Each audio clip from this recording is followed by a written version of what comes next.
আজই ডাউনলোড করুন আর এনজয় করুন আপনার পছন্দের শো। আমার ফোনটা তো সুইচ অফ করে দিলেন, আর আপনার এই ফোনটা, ফোন তো এই ফোনেও আসতে পারে। তুমি ইডিয়েট হলে কি হবে? মাঝে মধ্যে তুমিও বুদ্ধিমানের মতো কথা বলো। ম্যাডাম, এটা কোন জায়গা? আশেপাশে তো কাউকেই দেখতে পাচ্ছি না। রাইমা দিকে তো এই রবিন বলে ছেলেটা এই লোকেশনটাই পাঠিয়েছে। চলো একটু এগিয়ে দেখি। ম্যাডামের কথায় চলে তো এলাম, কিন্তু মনটা এত কু ডাকছে কেন? দেখো মাধব, কি হলো শুভ? ম্যাডাম এই জায়গাটা না আমার ঠিক লাগছে না। কি ভালো জায়গা দিয়ে তোমার কি হবে? তুমি কি শপিং মলে ঘুরতে এসছো নাকি সমুদ্রের ধারে হাওয়া খেতে এসছো? চলো। ম্যাডাম ম্যাডাম আমার মনে হয় না আমাদের পুলিশকে জানানো উচিত। এখানকার ওসি সুমন বাবু আমাকে খুব স্নেহ করেন। পুলিশকে কেন, তুমি প্রেসকেও জানাও, যাতে রাইমাদির ঘটনাটা পুরো টেলিকাস্ট হয়ে যায়। তোমাকে আমি গাড়িতে কি বললাম? হ্যাঁ, এই কথাটা কারো জানলে চলবে না। ভুলে গেছো নাকি? একটা কথা ভালো করে মনে রাখো, যা করতে হবে আমাদেরকেই করতে হবে, কাউকে জানালে চলবে না। আরে ম্যাডাম আস্তে, ম্যাডাম আস্তে, চলো।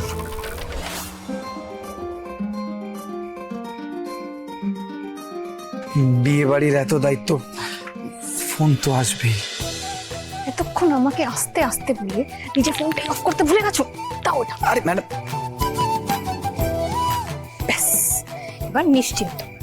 না ম্যাডাম এটা তো সাইলেন্ট করে দিলেই পারতেন। না, হতো না। আবার কি হলো? আমার ফোনটা তো সুইচ অফ করে দিলেন, আর আপনার এই ফোনটা, ফোন তো এই ফোনেও আসতে পারে। তুমি ইডিয়েট হলে কি হবে? মাঝে মধ্যে তুমিও বুদ্ধিমানের মতো কথা বলো। এবার চলো চলো।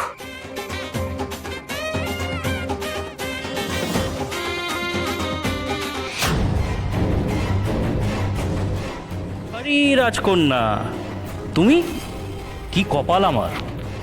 মিনিস্টারের ভাগ্নির বিয়ে বানচাল করতে চেয়েছিলাম বলে এখন মিনিস্টারের মেয়ে নিজে এসছে আমাকে আটকানোর জন্য। এ তো উপরি পাওনা। দেনা পাওনার হিসাব তো এবার হবে। তুমি কি মেয়েদেরকে খেলার পুতুল ভেবেছো? প্রথমে প্রেমের জালে ভাসাবে, তারপর তাদের ছবি তুলে তুমি সেই মেয়েগুলোকে ব্ল্যাকমেল করবে। ছি! কাজের কথায় আসে, এখানে এসে কোনো লাভ নেই। আমি কাল রাইমার বিয়ের সময় এই ছবিগুলো নিয়ে ঠিক বিয়ের মণ্ডপে পৌঁছে যাব, আর তারপর তোমার বাবাকে এই ছবিগুলো দেখাবো।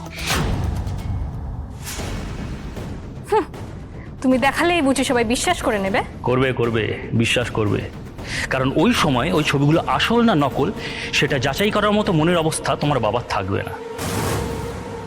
উনি তখন নিজের মান সম্মান বাঁচানোর জন্য রাইমার সঙ্গে আমার বিয়ে দিতে বাধ্য হবেন।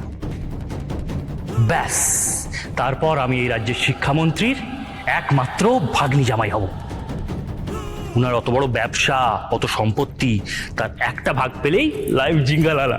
সব বলতে তোমার লজ্জা করে না? টাকার যখন এতই লোভ তোমার, তাহলে রোজগার করে টাকা কামাও না কেন? ভিক্ষা করেও তো টাকা জমাতে পারো তুমি। তা না করে তুমি রাইমাদের জীবনটা নষ্ট করতে চলেছো।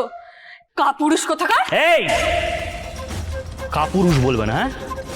আমার এখানে এসে আমাকেই গালাগালি দিচ্ছ, হ্যাঁ? দেখবে আমরা কাপুরুষ না অরিজিনাল পুরুষ। অনেকক্ষণ ধরে ফটাফট করছো, এবার বুঝবে। এই দেখা তো।